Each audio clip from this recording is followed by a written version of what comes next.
Welcome back.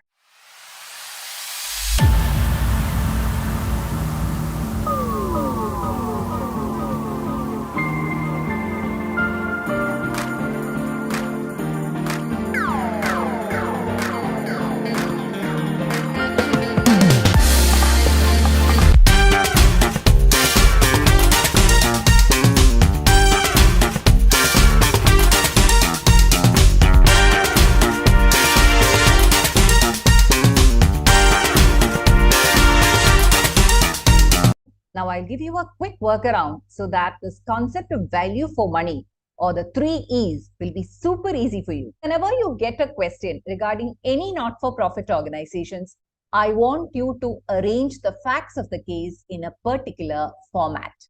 Now, on the left side, I want you to write the inputs that are used by the organization. And on the right side, I want you to write the outputs that are produced by the organization. Now, for any organization, what are the inputs which are used? The inputs are divided into two. One is the human resources, and the second one is the physical assets. What are the physical assets that are required? Say, for example, a hospital. It will have buildings, it will have vehicles, that is ambulance, it will have computers, and it will have beds, it will have medical equipment. So all these are physical assets that the hospital has.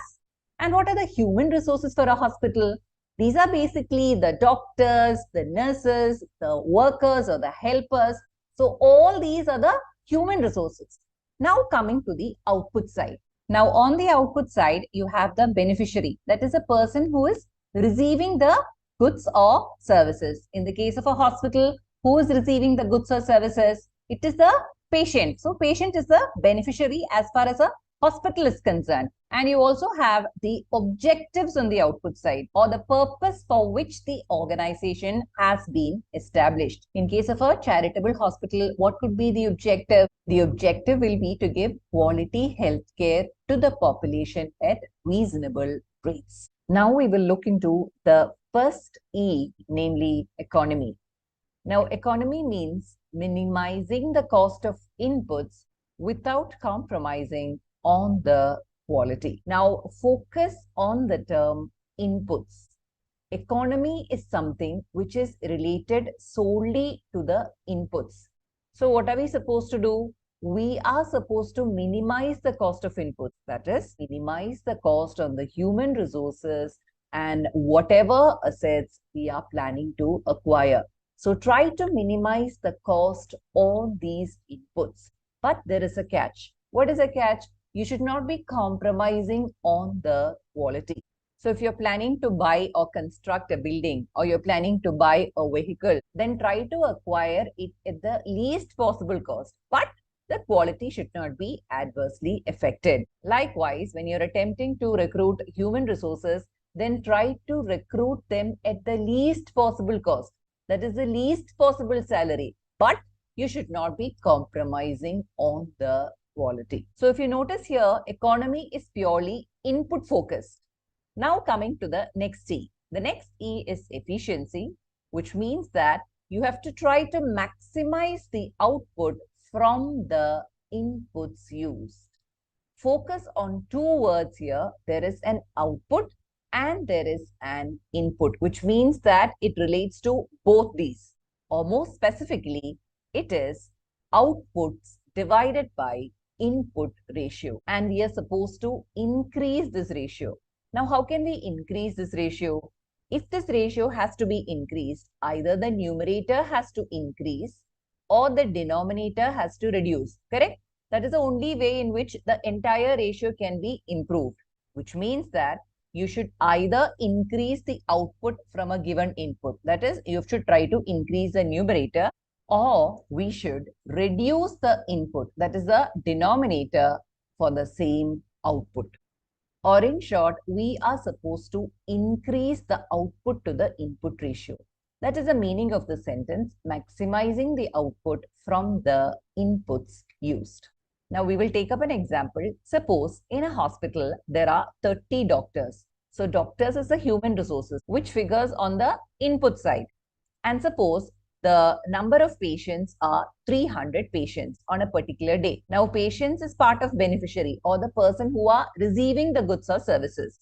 So, if you are taking an output to an input ratio or the patient to the doctor ratio, output is the patient and input is the doctor. So, what is the ratio? It is 300 patients divided by 30 doctors, or on an average, it is 10 patients per doctor. Okay. So, one doctor is treating on an average 10 patients. So, this is the output to the input ratio or the patients to the doctor's ratio. Now, how can we improve this ratio? We can improve this ratio either by reducing the number of doctors or by increasing the number of patients. So, in this particular case, we will reduce the number of doctors. So, instead of 30 doctors, say we will take 10 doctors. That is 20 doctors we don't need. So, what will be the revised output to input ratio? Instead of 30 doctors, it will be 10 doctors. So, the revised ratio will be 30 patients per doctor. So, which means that each doctor is treating 30 patients as against 10 patients that were done earlier. If the doctors are super efficient, then each doctor can handle not 10 patients, they can handle 30 patients.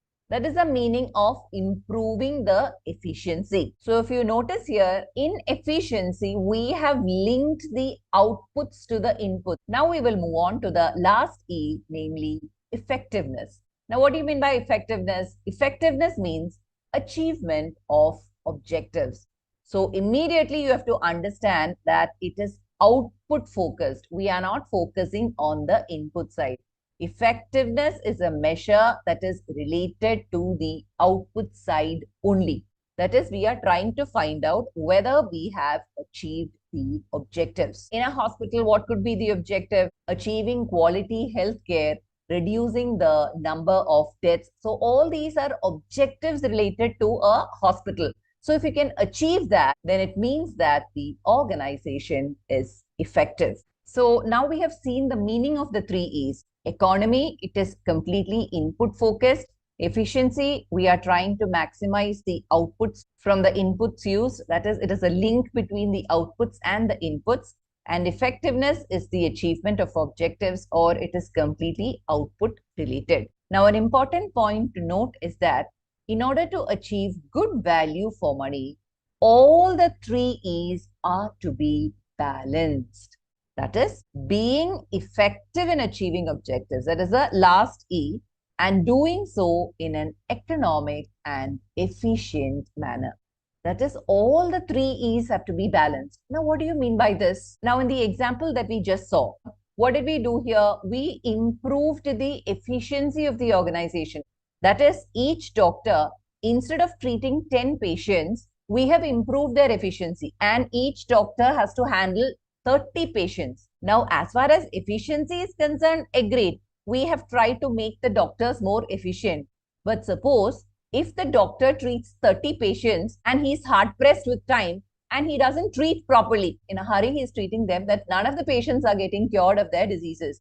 So which means that their objective is not being met. The efficiency is improved, but once the objective of the organization, objective of a hospital is giving quality healthcare. If that is not met, then effectiveness will be hampered. So just because you have improved the efficiency does not mean that the organization will be effective. And likewise, economy. We are trying to minimize the cost of inputs. Suppose we reduce the salary of a doctor. Okay, so we have actually minimized their cost. Now, if you reduce the salary of top doctors, they will resign and they will go to some other hospital where the pay rates are as per industry standards. So what will happen? Our hospital will be left with bad doctors. So though we have scored well on economy, again the effectiveness will be affected. That is, bad doctors treating the patients. Again, the quality healthcare or the objective of the organization will not be met. So that is the meaning of the statement. In order to achieve good value for money, all the 3 E's are to be balanced. You shouldn't give too much importance to economy or efficiency such that the effectiveness of the organization gets adversely affected. So now we have understood what the value for money concept or the 3 E's is all about.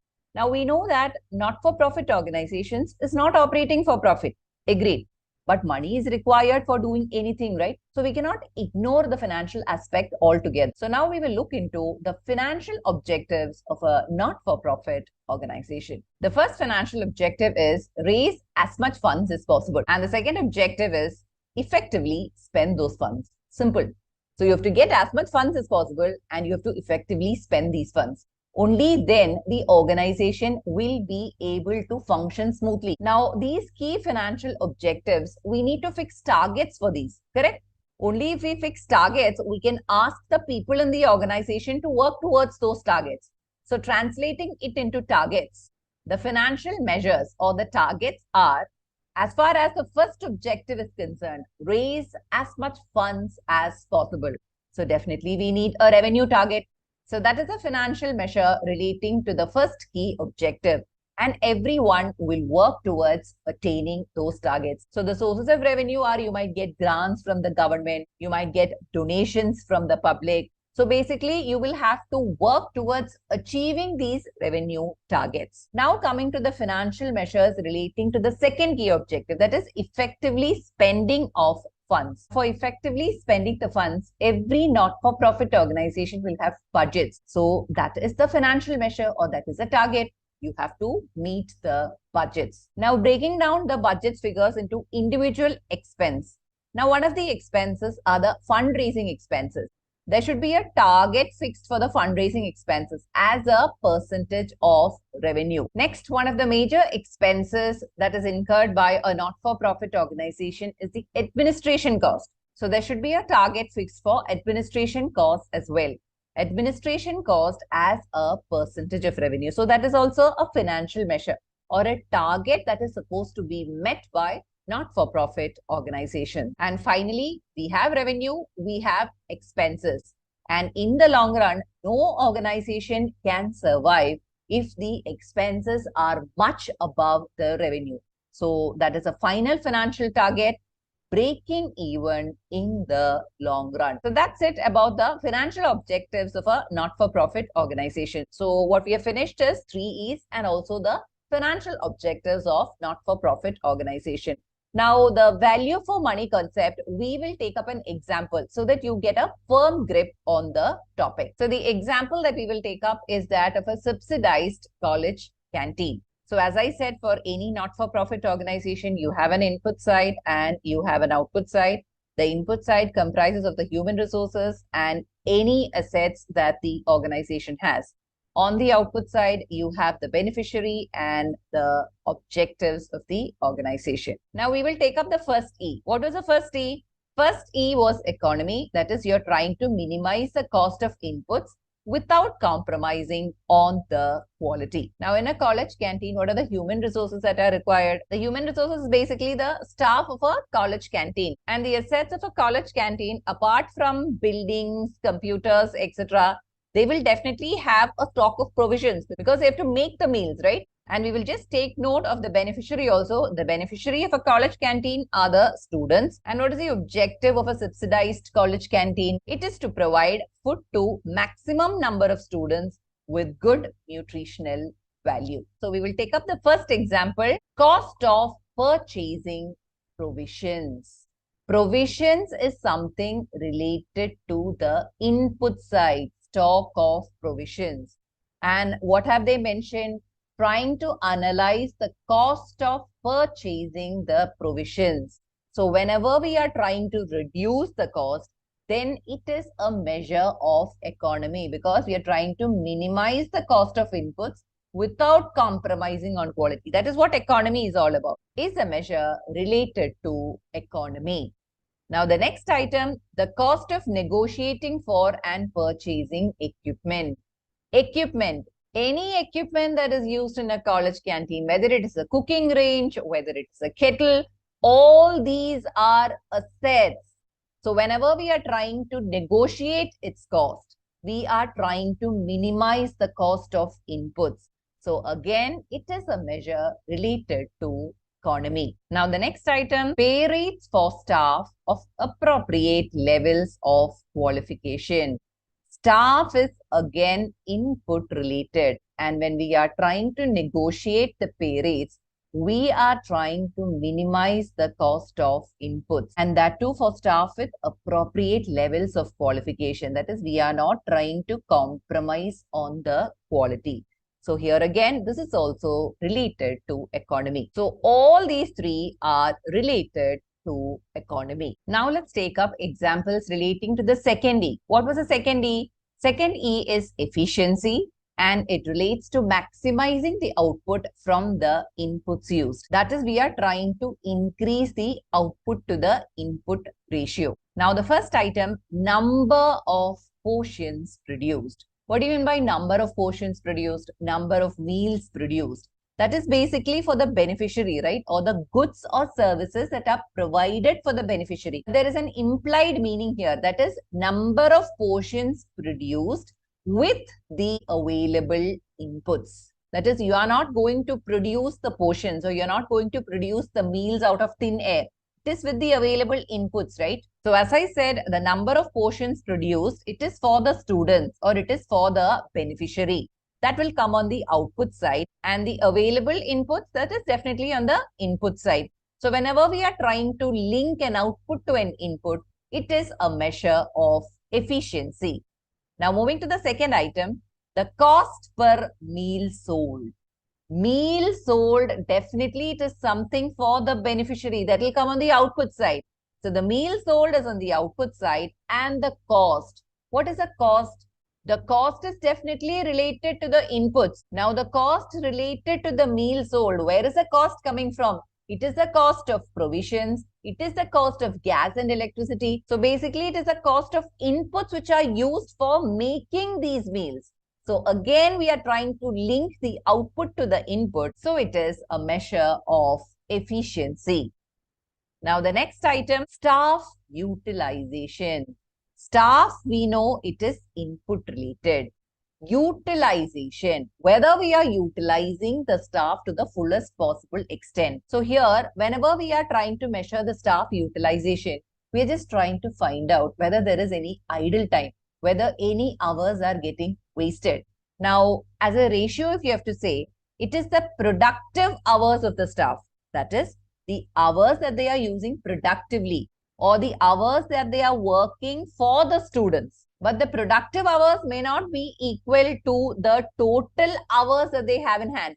There might be idle time also. So whenever we are trying to measure the staff utilization, we are actually trying to link the outputs to the inputs. That is the productive hours which the staff utilizes for the beneficiary or for the students or for making the meals, divided by the total hours. Total hours is nothing but the total hours available for the staff. That is available for the input. So whenever we are trying to link an output to an input, again, it is a measure of efficiency. The next item, equipment life. Equipment is definitely an asset.